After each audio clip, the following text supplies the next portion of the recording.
na terceira aula do nosso curso de Direito Constitucional. Muito bom, podemos juntos estudar os 10 assuntos mais importantes da nossa disciplina. Esta é a nossa terceira aula do curso, portanto, fique atento e não deixe de assistir as 2 aulas anteriores que estão postadas para vocês lá no meu canal do YouTube, @Constitucional na Veia.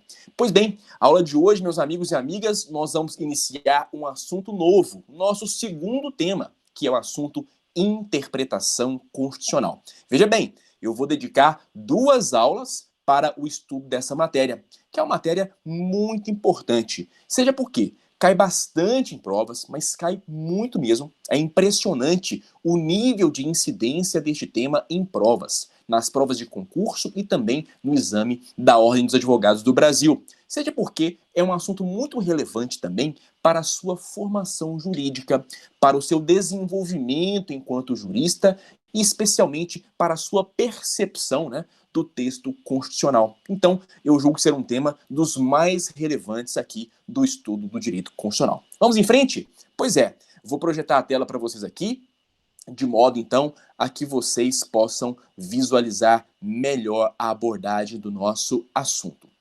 Como eu falei, a temática é interpretação constitucional. Vamos, então, ao nosso tema, vamos, então, ao assunto do dia. Pois bem, pessoal, a primeira observação necessária de se fazer aqui nesta aula de hoje é que interpretação constitucional não se confunde com interpretação jurídica. Perceba bem, interpretação constitucional é uma especificidade, é uma espécie do gênero interpretação jurídica. E vale dizer, obviamente, que a interpretação constitucional, ela se diferencia, ela se notabiliza em relação à interpretação jurídica, que é uma interpretação um tanto quanto mais geral. A interpretação constitucional, ela se notabiliza por algumas razões, meus amigos e amigas. Prestem muito bem atenção. Olha só, qual é o objeto da interpretação constitucional? Bom, gente, o objeto da interpretação constitucional é justamente as normas constitucionais. E evidentemente que as normas constitucionais, elas têm aí algumas características especiais. Por exemplo, é importante notar que as normas da Constituição, elas são dotadas, inclusive, de supremacia. Olha que interessante, né? Além de serem obrigatórias, além de possuírem imperatividade, generalidade, elas também são dotadas de supremacia formal. O que quer dizer que estas normas da Constituição se posicionam, num patamar hierárquico superior em comparação com as normas infraconstitucionais. E este é um detalhe muito importante que não pode passar desapercebido e, com toda certeza, norteia a interpretação constitucional. Não bastasse este primeiro detalhe, essa primeira característica que eu pontuei com você, qual seja a supremacia formal, vale dizer ainda que as normas constitucionais, que são o objeto da interpretação constitucional, vale dizer que elas ainda são dotadas de uma outra característica, qual seja a abertura semântica. Nós até chegamos a passar por essa abordagem, por esse conteúdo no nosso encontro anterior. As normas constitucionais, em grande medida, elas têm a forma de princípios jurídicos. E por essa mesma razão, são normas dotadas de um alto grau, um alto nível de abstração e com pouca densidade normativa. De tal maneira, então, que grande parte das normas constitucionais urgem ser interpretadas porque precisam ser preenchidas de sentido, já que elas são normas um tanto quanto abertas, normas um tanto quanto abrangentes.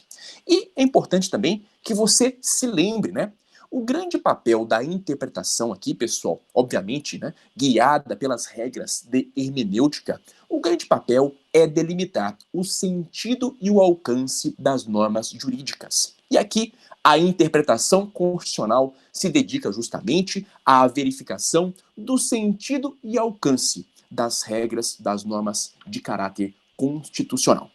Pois bem, eu vou, nesta aula de hoje, apresentar para vocês os métodos de interpretação constitucional. Gabriel, o que é isso, né? Gente, os métodos de interpretação constitucional nada mais são do que alguns caminhos, alguns vieses, algumas maneiras de se interpretar as normas constitucionais. E quero aqui, inicialmente, fazer uma advertência para você. Estes métodos, meus caros, eles não se excluem. Eles não são métodos excludentes. Muito pelo contrário. Estes métodos são métodos que se complementam com este intuito de se buscar o real sentido ou o melhor sentido e alcance para a norma constitucional.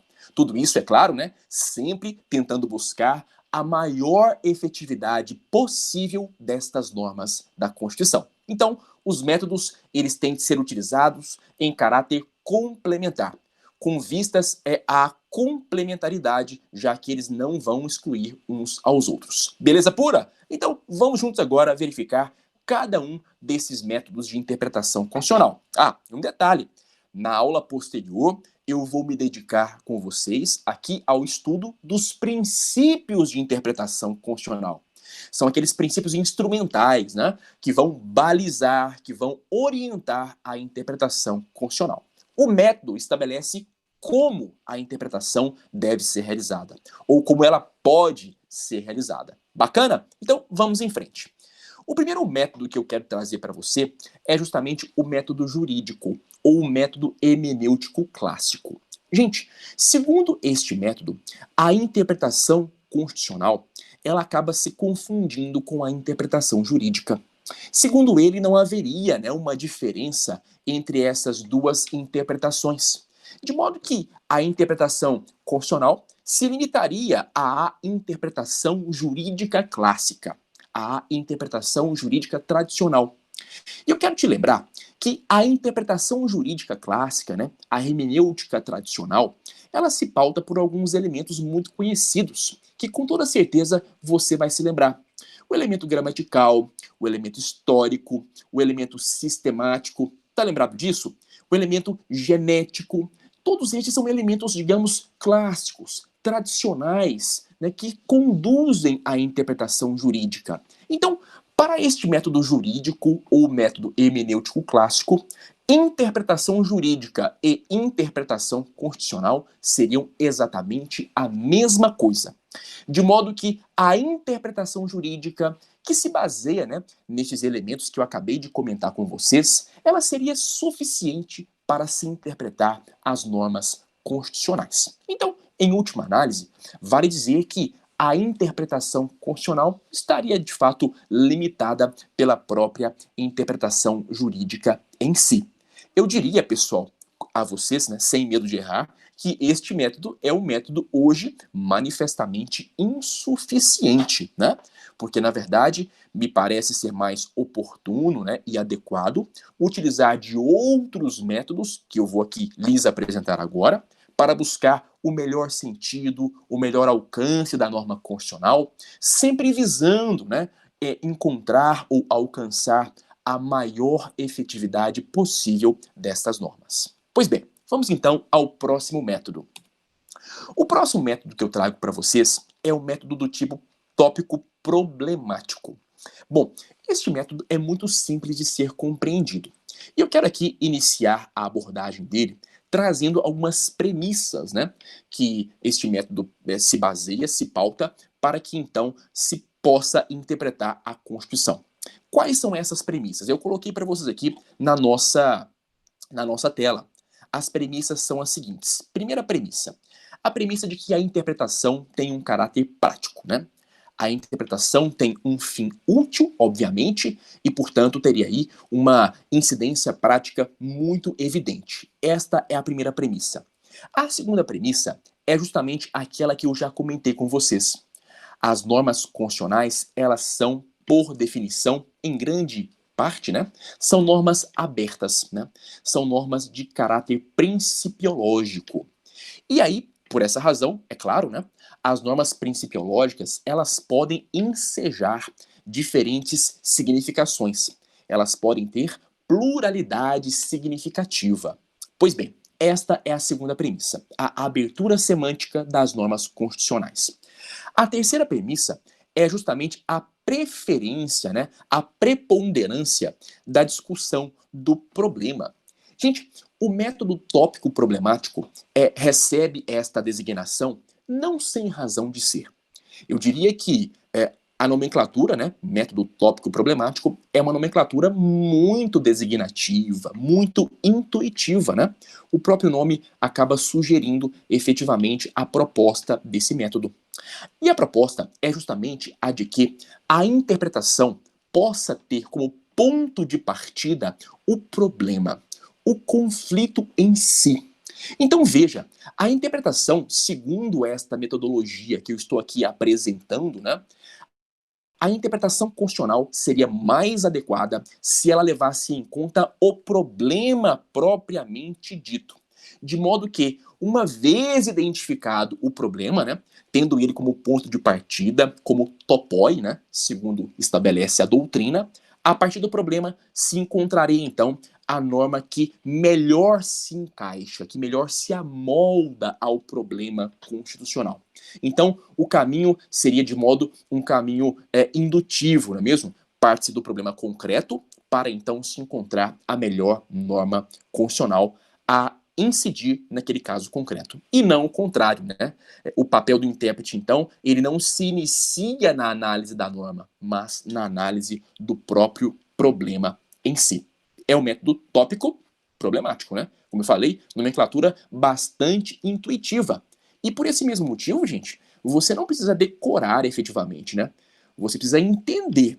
E entendendo essa lógica toda, né, tudo obviamente vai fazendo sentido e você, quando vir, por exemplo, né, o emprego desse método, logo vai se lembrar que se trata do método tópico problemático. Ou então, se deparando, né, com esta nomenclatura, método tópico problemático, você vai se lembrar automaticamente, uma vez entendida esta explicação, qual é efetivamente a metodologia por ele proposta. Muito bem. O próximo método é o método do tipo hermenêutico concretizador, ou então o método concretista. Este método, ele parte aqui de uma premissa que é justamente a atividade criativa do intérprete. Gente, eu quero aqui fazer uma observação, né, com vocês, no sentido de que esta atividade criativa do intérprete esteve muito em evidência, né, na doutrina, na jurisprudência brasileira nos últimos anos. Bom, esta percepção de que o intérprete é alguém que se pauta por uma atividade criativa, é alguém que criativamente vai acabar encontrando, né, o sentido e o alcance da norma. O intérprete é alguém que efetivamente vai criar a norma propriamente dita.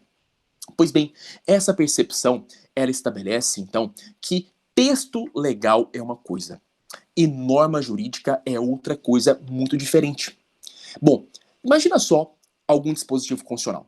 Qualquer dispositivo.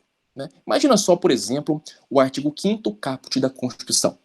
Pois bem, lá o que você tem, em última análise, é um texto legal, né? É um texto de lei, é um texto jurídico, é um texto normativo. Agora, o que se extrai daquele artigo 5º, né, é justamente a norma jurídica. E é interessante notar, gente, que, obviamente, é possível se extrair mais de uma norma jurídica do mesmo dispositivo legal. Então, olha só que interessante. O texto legal não se confunde com a norma jurídica. O intérprete, ele lê o texto seria o objeto, né, da atividade interpretativa, e da leitura do texto, do estudo do texto legal, seria extraída, então, a norma jurídica ou as normas jurídicas. Do artigo 5º caput, por exemplo, nós podemos extrair, podemos retirar um sem número de normas jurídicas, não é verdade? Mesmo porque trata-se de um texto muito aberto, né? Semanticamente muito abrangente, então várias normas jurídicas podem ser retiradas do caput do artigo 5º da Constituição. Beleza? Então, o intérprete, ele vai então poder extrair essas normas jurídicas do texto legal, justamente porque a atividade dele é uma atividade eminentemente criativa. Pela interpretação é possível se criar normas jurídicas. Beleza pura? Tranquilo? Agora, Este método, né, o hermenêutico concretizador, ou então o concretista, ele não se confunde com o método tópico problemático. Porque, gente, a orientação aqui é justamente no sentido contrário.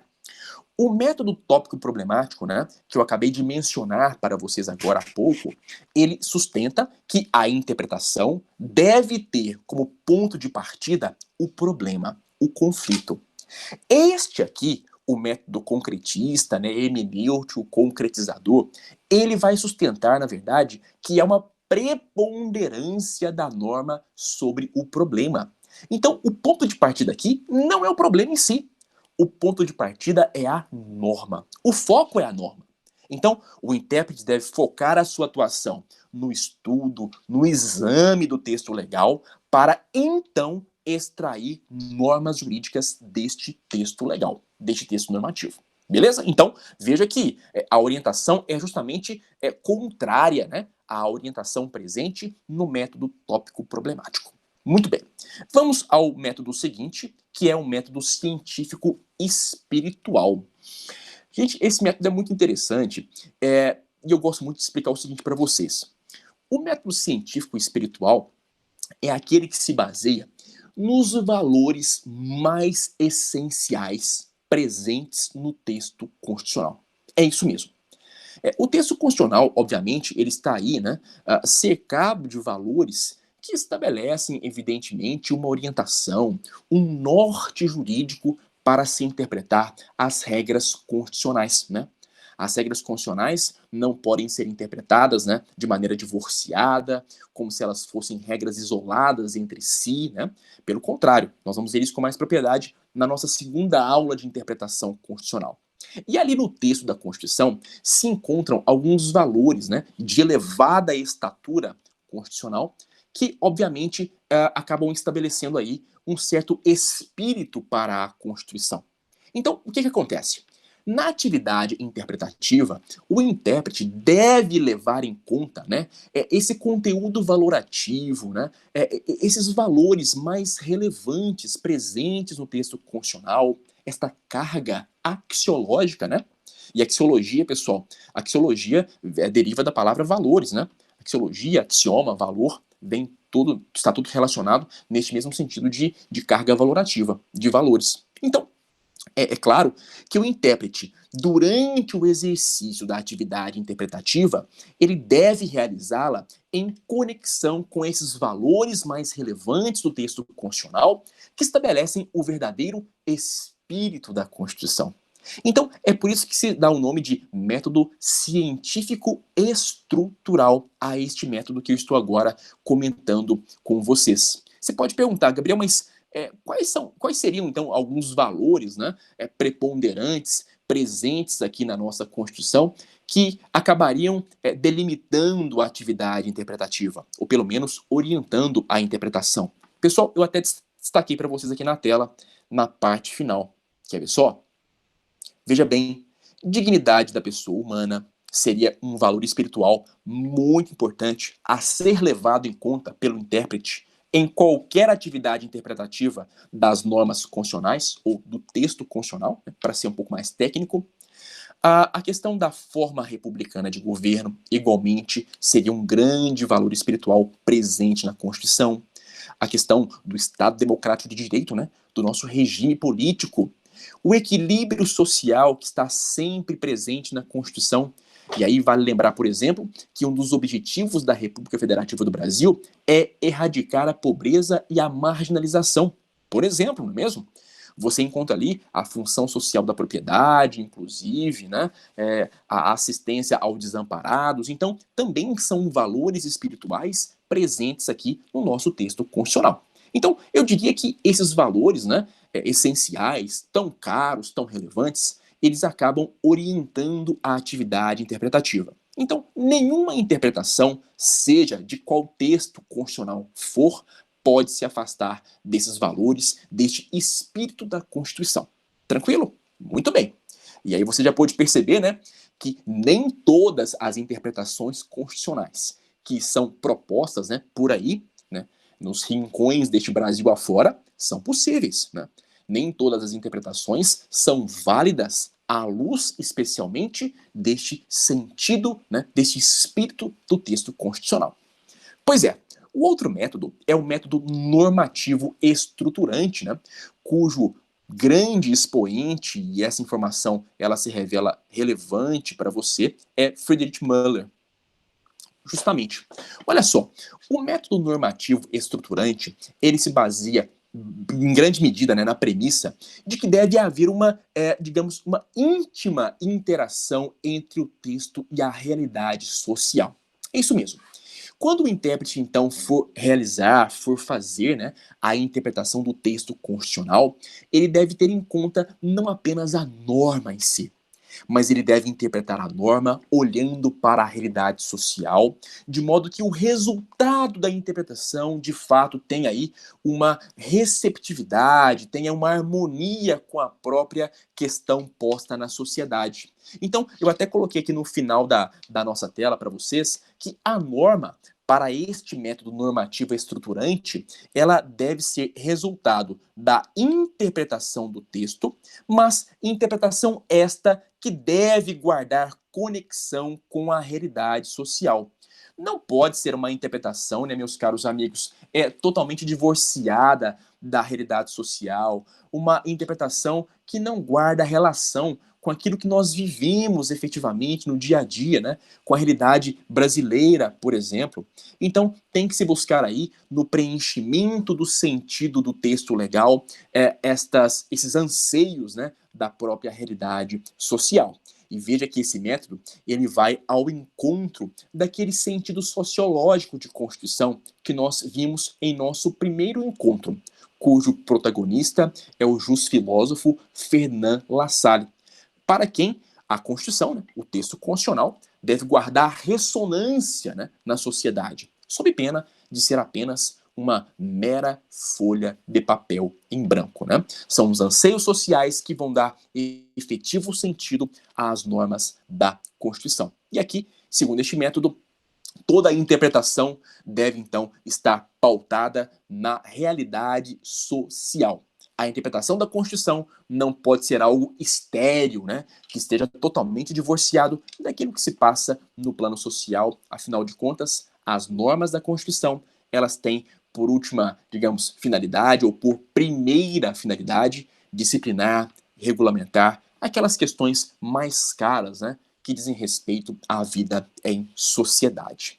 Muito bem, meus caros amigos, eram então estes métodos que eu tinha para poder lhes apresentar nesta aula de hoje.